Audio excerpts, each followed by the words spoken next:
El silencio en la sala lateral de oración de la mezquita histórica era un tapiz tejido por las voces roncas del rezo comunitario, un ritmo sordo y constante que marcaba el ambiente. Eran las 2:30 de la tarde.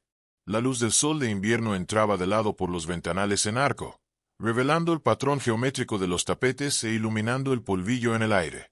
Ahmed Tarek estaba postrado, un hombre de 54 años con vestimentas sencillas y una barba bien cuidada, imitando la discreción que el lugar exigía.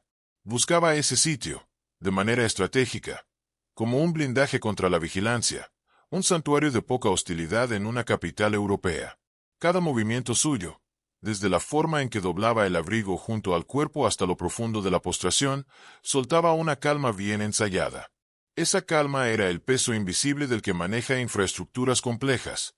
La fe ahí era pública, pero su seguridad era puramente táctica. En la fila de al lado, a menos de 1 metro, otro hombre se hincaba, igual de anónimo con su chamarra y mochila. La cercanía era algo inevitable del rito del sujud, donde los cuerpos se alinean en el piso en total uniformidad. En medio del murmullo colectivo, la acción se dio sin que nadie notara nada. El hombre más joven se paró con una fluidez neutral, integrando su movimiento de levantarse a la cadencia general de la congregación.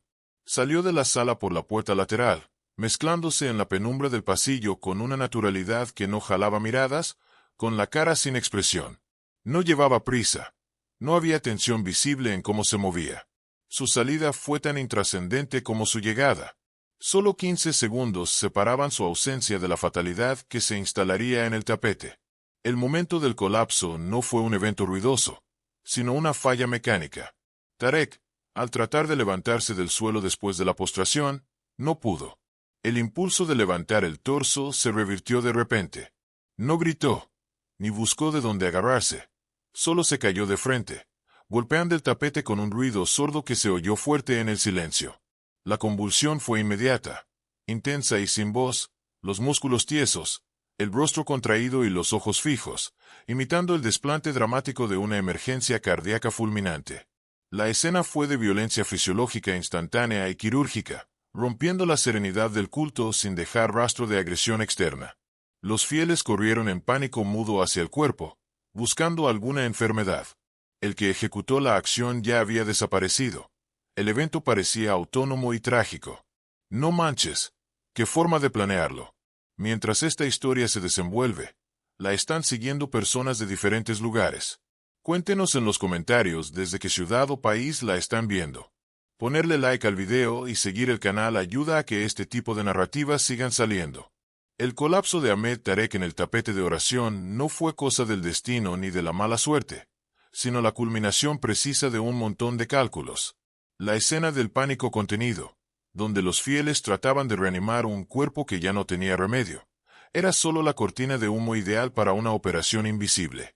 El que no hubiera ruido, ni testigos directos de agresión, y la forma en que el colapso parecía una falla biológica fulminante, indicaban que el evento se había diseñado con el objetivo principal de negar la intervención externa. Esto no era un asesinato X, era una demostración de la capacidad de un aparato de inteligencia para convertir un lugar sagrado y neutral en un teatro de operaciones quirúrgicas sin que cambiara la percepción de la realidad a su alrededor. El espectador invisible se daría cuenta de que la precisión en el tiempo, la salida exacta del hombre de la chamarra 15 segundos antes del efecto, y la elección del método químico no eran casualidades. Todo ahí estaba planeado. El objetivo, de un valor estratégico muy alto, fue neutralizado en el corazón de una comunidad sensible, justo en el lugar que él creía su punto de máxima inmunidad táctica. El misterio que se desarrollaba no era quién, sino cómo y por qué el sistema de negación fue tan efectivo. Este evento demostraba la logística de lo invisible, la ingeniería de oportunidad que convierte el ritual religioso en un factor de cobertura y el silencio del rezo en un ambiente propicio para que se cumpla la acción. Lo que se ve es la fría desarticulación de una amenaza, calculada en términos de riesgo y beneficio sistémico. La eliminación de Tarek, disfrazada de evento médico, era la promesa de que la estabilidad geopolítica, para ciertos actores, requería acciones que solo existían en la capa de la realidad negada. La mezquita, un símbolo de paz y rutina, había sido reconfigurada por un momento como una zona de exterminio sin rastros forenses.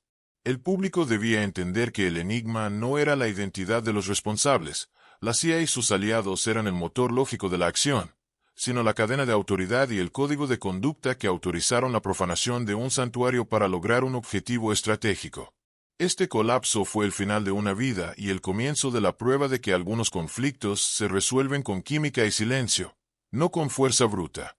Ahmed Tarek, de 54 años, se presentaba al mundo oficial como un empresario de importación/exportación, enfocado en aceite de oliva y textiles. Sus documentos registraban una actividad comercial legítima, con movimientos financieros grandes, pero siempre justificables dentro de las cadenas de suministro globales entre el Golfo Pérsico y Europa Central. Mantenía una discreción casi monástica en sus costumbres, evitando cualquier ostentación que pudiera llamar la atención de auditores fiscales o agencias de seguridad.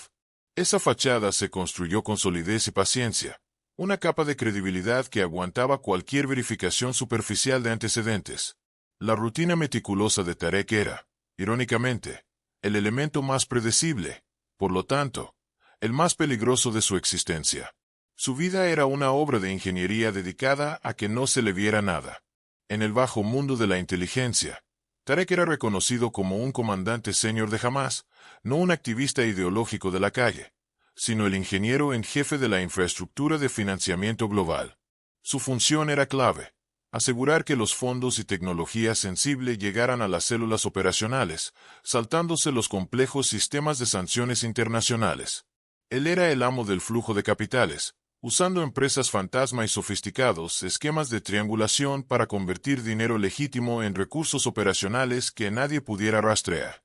Tarek manejaba la logística de componentes de doble uso, esenciales para el brazo armado, operando en una zona gris donde la ley era negociable y el rastro documental siempre se interrumpía por intermediarios. Psicológicamente, Tarek era metódico y muy reacio a cualquier riesgo físico.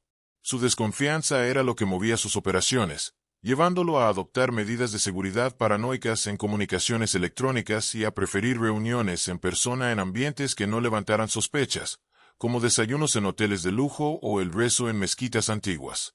Él era un arquitecto, calculador y frío, no un ejecutor. Su mente siempre estaba enfocada en la siguiente maniobra financiera, en la falla del sistema bancario que podía explotar, y no en la retórica violenta. Esta previsibilidad en su comportamiento, dictada por su propia necesidad de control, terminaba creando las ventanas de oportunidad que sus adversarios buscaban sin parar. Para Tarek, la mezquita representaba el santuario táctico definitivo. Calculaba que la vigilancia hostil en un lugar de culto, en un país neutral, cruzaba una línea política que la mayoría de las agencias occidentales no se atreverían a cruzar abiertamente. Se sentía inmune a que lo sacaran o lo neutralizaran dentro de ese espacio, donde la presencia de otros fieles y lo sagrado del ambiente serían barreras naturales contra la acción de inteligencia. Esta creencia en la inviolabilidad del lugar de oración era, en realidad, su mayor vulnerabilidad operacional. Cambió la seguridad de ser invisible por la seguridad de lo simbólico, un error de cálculo que su complejo perfil psicológico no pudo prever. Su valor estratégico no se medía por su ideología, sino por ser insustituible en la logística. Tarek era el único en la red con el conocimiento completo de los códigos de acceso, los intermediarios y las rutas de financiamiento que conectaban a Teherán con Europa Central. Su eliminación representaba un colapso inmediato de la infraestructura, no solo la pérdida de un hombre. Él era el punto de estrangulamiento de todo un sistema de suministros. Quitarlo significaba paralizar las capacidades operacionales del brazo armado por meses, tiempo suficiente para que las agencias occidentales pudieran desmantelar las rutas alternas. La complejidad moral de Tarek residía en esa separación entre el financiamiento y la violencia. Él se veía como un facilitador, un ingeniero, alguien que solo movía números y documentos, manteniendo sus manos limpias de la sangre derramada por las bombas. Su vida era una rutina meticulosa, dedicada a proteger a su familia y mantener su fachada empresarial, mientras su mente diseñaba flujos de capital destinados a la guerra. No era un demonio visible, ni un héroe, sino un operador pragmático cuya discreción e inteligencia representaban una amenaza sistémica que superaba el riesgo político de eliminarlo. El escenario de la eliminación de Tarek era un momento de escalada financiera subterránea, donde el conflicto geopolítico se peleaba no con misiles, sino con transferencias bancarias y logística de componentes. La capital europea, neutral y que parecía no tener nada que ver, era en realidad un centro neurálgico de tensiones invisibles. Lo que estaba en juego iba más allá de la vida de un individuo. Era la estabilidad de un status quo regional muy precario. Tarek estaba en la fase final de una compleja operación de triangulación de fondos, orquestando el paso de grandes cantidades entre Teherán, un puerto estratégico en el Mediterráneo y destinos en Europa Central. Este capital estaba destinado a financiar un avance tecnológico crucial para el brazo armado de Hamás. Si el esquema se cerraba, la capacidad ofensiva del grupo alcanzaría un nuevo nivel de complejidad técnica. Las tensiones invisibles se sentían en las oficinas de seguridad y en los centros de análisis de la CIA y el Mossad, que monitoreaban la aceleración de ese flujo financiero con una alarma creciente. La eliminación de Tarek no fue un acto de venganza o represalia, sino una intervención estratégica para negar capacidad. El objetivo principal era desmantelar esa infraestructura de financiamiento antes de que se consolidara, antes de que los componentes llegaran a los destinatarios finales y se integraran a los nuevos sistemas. Los riesgos de no hacer nada se consideraban superiores al riesgo de una operación de alto perfil político. Si Tarek tenía éxito, una agresión israelí en Gaza, con costos humanos y diplomáticos incalculables, se volvería inevitable a corto plazo. El ambiente político institucional de la nación europea anfitriona fue explotado tácticamente. Siendo un país con lazos económicos con el Golfo y una política exterior estrictamente neutral, era improbable que sus autoridades de seguridad investigaran a fondo un ataque al corazón repentino con el mismo rigor de un atentado claro. La neutralidad sirvió como una capa de protección adicional para los operadores. Las agencias occidentales actuaron bajo la premisa de que la repercusión política del evento se contendría por la propia ambigüedad de la muerte. La eliminación de Tarek convertía el lugar de su muerte en un punto de inflexión en la geopolítica invisible. La operación contra Tarek mostraba una coordinación silenciosa entre la CIA, el Mossad, de forma crucial, el conocimiento táctico de al menos una agencia de inteligencia europea, que, aunque se mantuvo en silencio oficial, permitió la ventana de acción. Esta convergencia de intereses no fue motivada por una alianza formal, sino por un punto en común de riesgo. El vector de inestabilidad que Tarek representaba, con su capacidad de apalancar al brazo armado de Hamás a través de tecnología, era inaceptable para todos esos actores. La historia no era sobre un individuo aislado, era sobre cómo funcionan los sistemas para contener amenazas transnacionales. El riesgo continuo era la existencia misma de la red de Tarek. Aunque lo hubieran arrestado, el laberinto financiero que había creado era tan complejo que desarticularlo por completo tardaría meses y permitiría el surgimiento de sustitutos. El arresto significaba caos y publicidad. La eliminación significaba un corte inmediato y silencio. La prioridad no era la justicia legal, sino la interrupción inmediata del flujo. La decisión fue puramente utilitaria, una fría ecuación de daño colateral contra beneficio estratégico. Tarek era visto como un nudo crítico en una red compleja. Lo que los sistemas en conflicto demostraban era que la seguridad a largo plazo iba antes que la ética operacional a corto plazo. La vida de Tarek era un costo aceptable para evitar un conflicto regional más grande, que se percibía como inminente. Esta visión de túnel, común en las esferas de seguridad nacional, justificaba la violación de la soberanía de un país neutral y el uso de métodos que garantizaran la negación absoluta. La operación, desde el punto de vista estratégico, fue una profilaxis sistémica. La decisión para la neutralización permanente de Ahmed Tarek no fue un momento de furia o venganza, sino una evaluación clínica a nivel de Oficina de Seguridad Nacional. El proceso se etiquetó internamente como una operación de negación irreversible, un término burocrático para disfrazar la naturaleza de la acción. Reportes de inteligencia detallaban el inminente éxito de Tarek al consolidar el esquema de financiamiento de tecnología. Este fue el primer criterio evaluado, riesgo de éxito inminente.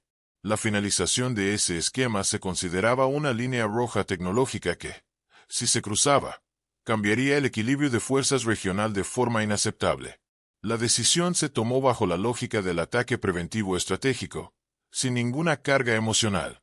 El segundo criterio fue el fallo de alternativas. Documentos internos revisados por el equipo de planeación atestiguaban que se habían agotado las opciones de extracción, desvío de fondos o cooperación. Tarek era inalcanzable por métodos convencionales. Su desconfianza patológica y su sistema de comunicación por compartimentos hacían que la cooperación fuera imposible y la captura, excesivamente riesgosa, con potencial de comprometer redes de información vitales. El reporte concluía que cualquier intento de desmantelar la red sin quitarlo resultaría solo en su rápida sustitución por un sucesor ya entrenado, requiriendo meses o años de nuevo trabajo de vigilancia. La burocracia del asesinato fue la única solución considerada eficiente. El debate, registrado en memorandos concisos y secos, se centró en el cálculo de repercusión vs-beneficio. Los analistas ponderaron el costo político de un eventual escándalo público, comparándolo con el daño que causaría no hacer nada. El cálculo fue inequívoco. El beneficio de la interrupción inmediata y total del flujo de capital y tecnología superaba el riesgo de exposición. Esta conclusión se basaba en una premisa fundamental. La negación debía ser perfecta, convirtiendo la intervención en un evento puramente fisiológico. La aprobación fue, esencialmente, una apuesta a la capacidad de mantener el secreto forense y diplomático. El momento de la autorización final no fue dictado por la urgencia militar, sino por la ventana de exposición táctica de Tarek. El objetivo, en su rutina meticulosa, se había movido a una capital europea neutral, fuera de su zona de seguridad primaria y sin la protección directa de sus empleadores. Esta vulnerabilidad calculada, que él creía que era una inmunidad, validó el uso de un método que la inteligencia occidental reserva para objetivos de máxima prioridad e inmunidad táctica. La decisión llegó en ese momento específico porque Tarek estaba, por primera vez en meses, en un ambiente que combinaba discreción para él y facilidad de negación para el operador. La decisión se formalizó a través de canales de mando estrictamente limitados, asegurando que el conocimiento de la operación no generara filtraciones ni fuera rastreable a un solo individuo. La autoridad se delegó con la condición de muerte por causas naturales. Cualquier escenario que involucrara un tiroteo, explosión o arresto fallido resultaría en la negación inmediata de recursos y apoyo a la célula operacional. El proceso fue frío, racional y encapsulado en lenguaje técnico, transformando la eliminación humana en una simple corrección de curso estratégico. ¡Órale! ¡Qué frialdad! El momento crucial de esta decisión invisible fue la aceptación del principio de que los medios se justificarían por los fines, siempre y cuando los medios no fueran rastreables. La luz verde no era para matar, sino para ejecutar una maniobra de negación irreversible. La burocracia había calculado el riesgo moral, disolviéndolo en la necesidad estratégica. El evento fue visto menos como un acto de violencia y más como una intervención de ingeniería de sistemas. La lógica de la operación se basaba en la naturalidad absoluta. El principio guía no era matar, sino simular una muerte orgánica, irrefutable para los investigadores locales e inalcanzable para la prensa. Esta filosofía operacional descartó de inmediato métodos convencionales como balazos o explosivos, que generarían alboroto y la ruptura inmediata de la cadena de negación. La eliminación debía ser un evento interno, una falla sistémica del propio Tarek. Esto requería el uso de un agente químico de acción rápida, con un perfil toxicológico que garantizara la metabolización inmediata, volviéndolo indetectable en exámenes estándar de autopsia. La discreción extrema era la única garantía de éxito estratégico. La elección del lugar fue resultado de un análisis meticuloso de la rutina de Tarek. La mezquita, su santuario operacional, fue seleccionada precisamente porque él la consideraba segura.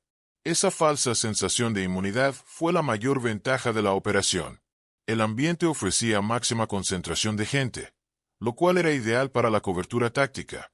El operador se mezclaría fácilmente, y el colapso del objetivo se atribuiría de inmediato a una emergencia médica en medio de la confusión.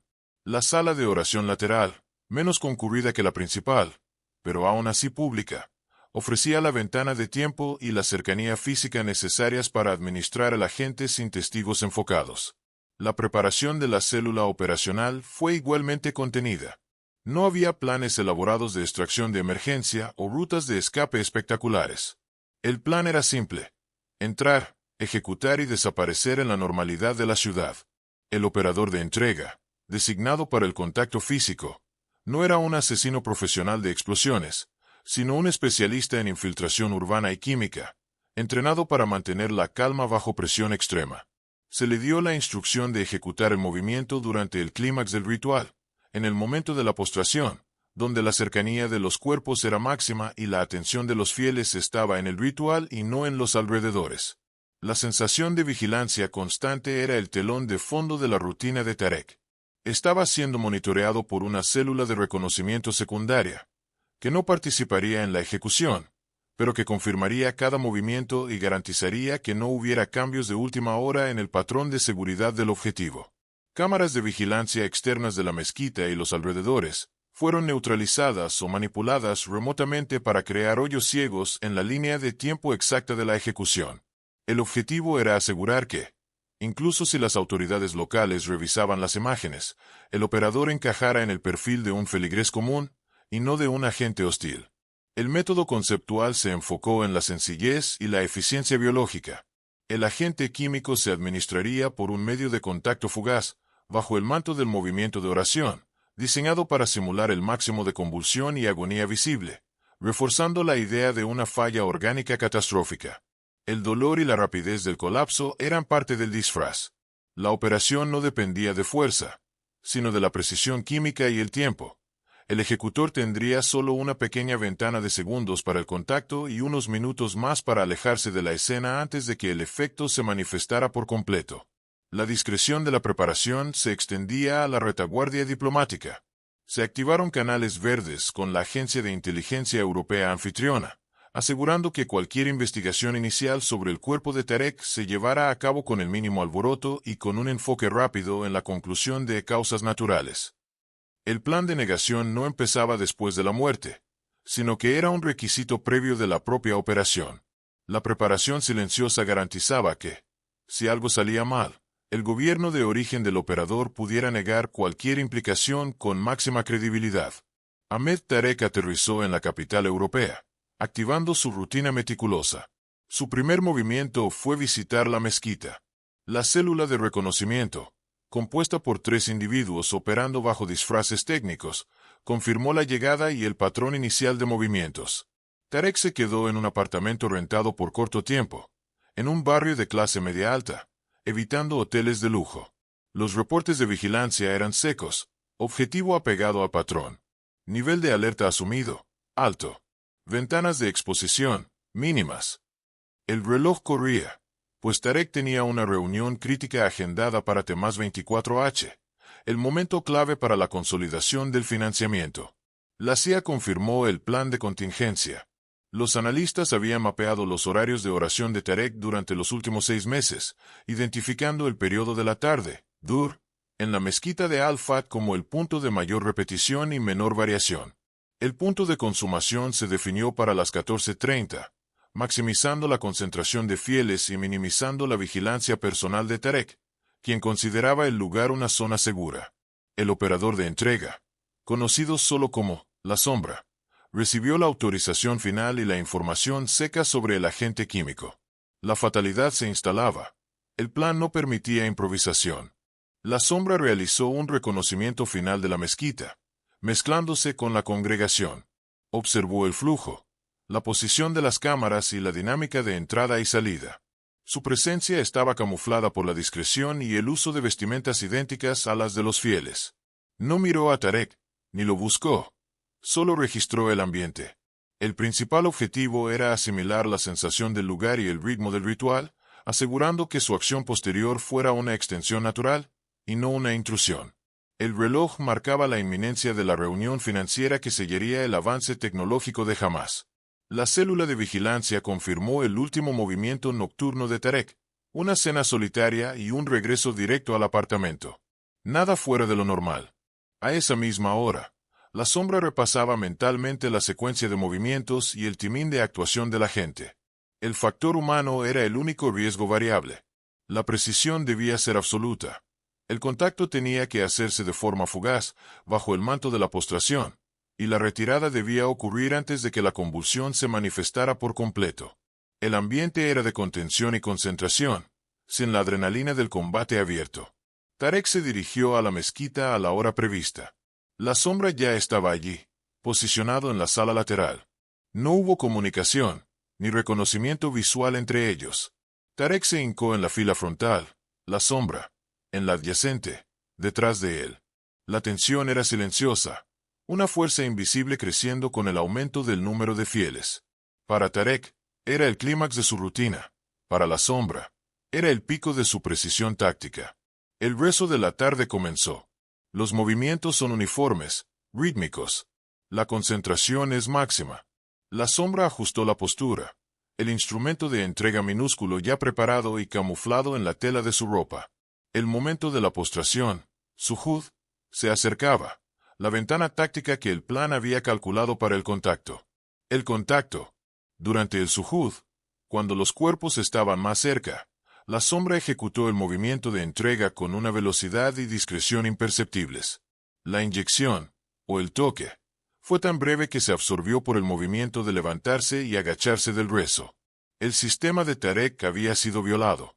La sombra se levantó, completando su oración simulada.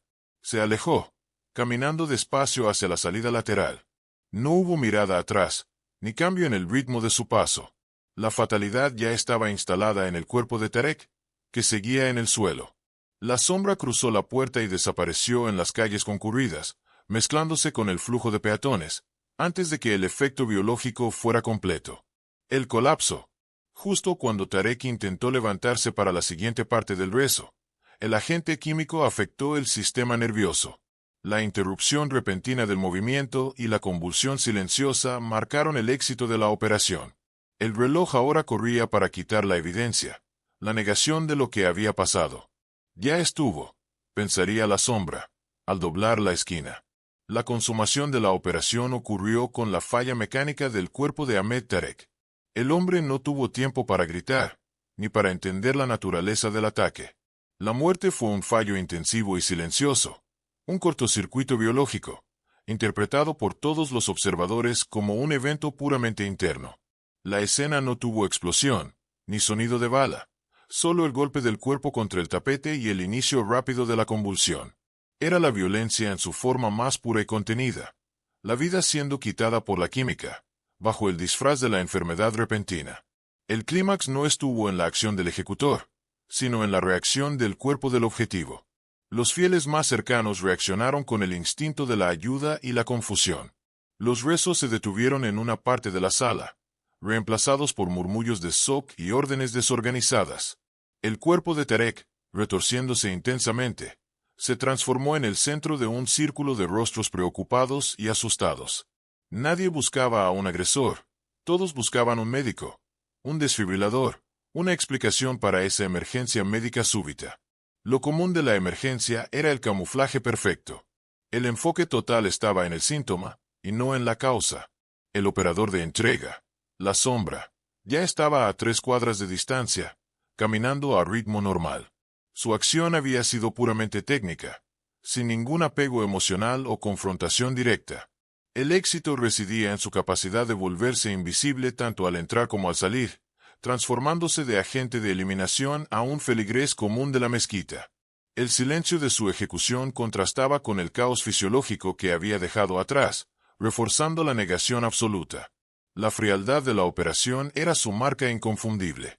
La CIA no había simplemente asesinado a un objetivo, había transformado un arma de punta en una enfermedad repentina en medio de un lugar de paz. El impacto emocional, para quien entendiera la escena, venía de la sencillez quirúrgica del método. La intervención estatal se manifestaba como un evento médico, confirmando la capacidad de actuar en cualquier ambiente, bajo cualquier pretexto, sin dejar rastros forenses que pudieran sostener una acusación formal. El clímax fue, por lo tanto, la impotencia de los socorristas y la inevitabilidad del fallo orgánico. Cada convulsión era la prueba del éxito de la ingeniería de negación. El objetivo no era causar destrucción, sino garantizar la desaparición del objetivo con la máxima discreción. La muerte de Tarek fue un acto de precisión, no de furia. No hubo heroísmo ni gloria, solo la concreción fría de un mandato de seguridad nacional. A lo lejos, la sirena de una ambulancia comenzaba a sonar, acercándose a la mezquita. El tiempo se había cumplido. El ciclo de la operación, desde la decisión en la oficina hasta la manifestación del colapso en el piso, había terminado con la precisión de un reloj suizo. El sonido de la sirena no era una alarma, sino el sonido del sistema de salud local respondiendo a un trágico caso de salud pública, exactamente como el plan de eliminación había previsto. El cuerpo de Ahmed Tarek fue retirado de la mezquita menos de 20 minutos después del colapso. El ambiente reaccionó con la reacción esperada a una emergencia fatal en un lugar público. Consternación, comentarios en voz baja, y la intervención rápida de las autoridades locales, que trataron el caso como muerte repentina en lugar público. La remoción fue discreta. El cuerpo cubierto, transportado en una camilla bajo la mirada confusa de algunos fieles. No hubo alboroto de la prensa, ni cercos policiales grandes, pues no había escena de crimen visible. La ausencia de sangre, de rastros de lucha o de proyectiles garantizaba que la confusión inicial se disipara rápido, permitiendo que la normalidad regresara a la mezquita y a la calle. En unas pocas horas, el tapete persa fue limpiado, los ventanales en arco continuaron filtrando la luz de la tarde, y el rezo de la noche, Maghrib, ocurrió con casi total normalidad. La ausencia de Tarek fue notada solo por aquellos que lo conocían de vista, pero el hueco que dejó fue inmediatamente llenado por otros fieles. El mundo de la fe siguió adelante. El ritual se impuso a la tragedia individual. Ese rápido regreso a la normalidad era el objetivo secundario de la operación, probar que la vida cotidiana podía absorber la violencia quirúrgica sin romper su ritmo, convirtiendo el evento en una nota al pie olvidable en un obituario local. El cuerpo siguió al Instituto Médico Forense para la autopsia. Las autoridades locales registraron la causa preliminar de la muerte como insuficiencia cardíaca aguda. El sistema de negación operaba a toda máquina. Cualquier sospecha de intervención externa era, por protocolo, rápidamente descartada por la ausencia de trauma evidente o de toxinas comunes. El silencio institucional era profundo y coordinado. El mensaje enviado era claro para los círculos de inteligencia que observaban. El santuario táctico de Tarek había sido profanado, y el precio de la exposición en lugares de presunta inmunidad sería siempre la eliminación invisible e irrefutable. El informe final de la necropsia, entregado a las autoridades locales con la máxima discreción, confirmó lo esperado. La causa de la muerte se registró como paro cardiorrespiratorio irreversible. Ninguna sustancia tóxica común fue aislada. El perfil del agente químico de acción rápida y metabolización instantánea cumplió su propósito de negación forense perfecta. La frustración de los patólogos locales era palpable, pues la naturaleza súbita y violenta del colapso no encajaba perfectamente en el cuadro clínico, pero la ausencia de evidencia de agresión externa o de venenos rastreables forzó el cierre del caso. La investigación se agotó en el límite de la ciencia médica accesible a ese país. Ni modo. El silencio institucional fue inmediato y riguroso. Las agencias de inteligencia que orquestaron la acción emitieron declaraciones de negación pasiva, es decir, no mencionaron el evento públicamente, dejando que el caso muriera como un incidente de salud. En privado, en los círculos diplomáticos y de seguridad, la muerte de Tarek generó una ola de especulación y miedo. El Mossad, aunque no estaba directamente involucrado en la ejecución, recibió la confirmación del éxito de la operación a través de canales no oficiales. El mensaje se transmitió sin palabras. La infraestructura financiera de alto nivel de Hamas había sido decapitada sin ruido. Las repercusiones indirectas se sintieron de inmediato en los flujos de capital. La compleja operación de triangulación de fondos que Tarek estaba terminando se vino abajo. Los intermediarios, sin los códigos de acceso y la autoridad única de Tarek, se quedaron paralizados. El avance tecnológico que se estaba financiando se pospuso por tiempo indefinido. La eliminación no fue un castigo, sino una interrupción estratégica que forzó al brazo armado a gastar meses reconstruyendo la red logística y financiera, ganando tiempo valioso para los oponentes. La liderazgo exterior de Hamas reaccionó con cautela y paranoia. Sabían que la muerte de Tarek era demasiado conveniente para ser natural, pero la ausencia de pruebas los obligaba a especular. El pánico no era por la violencia, sino por lo fácil de la intervención. La operación probó que los santuarios tácticos habían sido violados y que ningún alto funcionario estaba realmente seguro, incluso en países neutrales. La consecuencia principal fue el aumento inmediato de la desconfianza interna y la adopción de medidas de seguridad aún más radicales y costosas. Investigaciones discretas fueron iniciadas por una agencia de inteligencia europea con interés en el Medio Oriente. Sin embargo, sin rastros forenses y sin cooperación oficial de Estados Unidos o de Israel, la investigación se limitó a rastrear la fachada empresarial de Tarek. La conclusión velada, compartida solo internamente, fue que la muerte fue un acto de intervención estatal extranjera. Esa verdad, fría y precisa, nunca se haría pública. Los archivos sobre Ahmed Tarek serían clasificados bajo el código de negación irreversible. Aguas con eso. El mensaje fue claro. El eco de la operación resonó como una advertencia. No era sobre el poder de matar, sino sobre el poder de negar la propia acción. El mensaje enviado a los enemigos era que los operadores podían entrar en su espacio más seguro, ejecutar la eliminación y dejar el teatro de operaciones pareciendo un evento médico trágico, asegurando que la verdad completa permanecería confinada a las oficinas de seguridad y nunca sería rastreable. Esta historia no termina con un desenlace judicial o un titular de periódico, sino con una reflexión sobre la geometría del poder en el siglo XXI. La eliminación de Ahmed Tarek no fue un acto aislado de violencia, sino la concreción de un proceso de ingeniería social y química, diseñado para ser indetectable e irrefutable. Demuestra que, para objetivos de alta prioridad que representan una amenaza sistémica, la neutralización no es una explosión dramática, sino una corrección de curso operacional, llevada a cabo por cálculos de riesgo y beneficio que van más allá de la moralidad individual. Lo que se presenció en la mezquita es cómo funciona una capa invisible de la realidad política. Esa capa opera bajo la premisa de que la acción debe ser negada por la propia forma en que se ejecuta.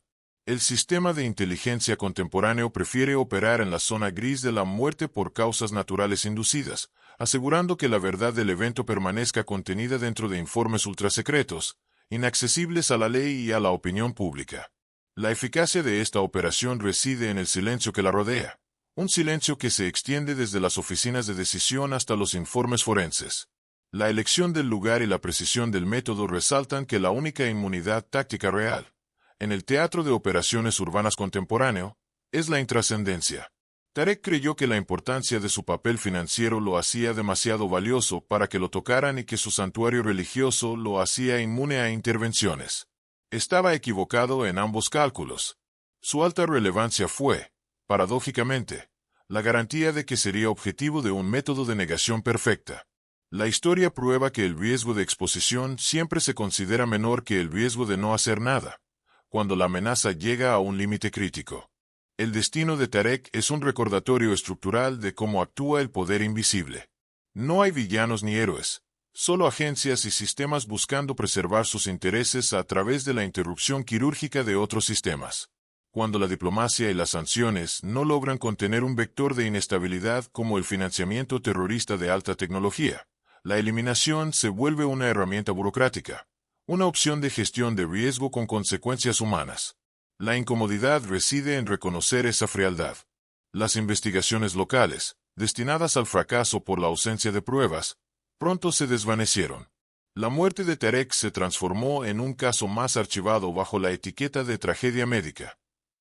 Esta es la victoria final de la operación, la capacidad de hacer desaparecer una historia de alto impacto geopolítico sin dejar un rastro público coherente. El eco que queda es el del poder de cerrar un caso, incluso cuando la verdad es conocida por pocas personas en salas específicas. Historias como esta no son aisladas. Se repiten en diferentes lugares y contextos, y el canal sigue explorando estos episodios siempre que salen a la luz.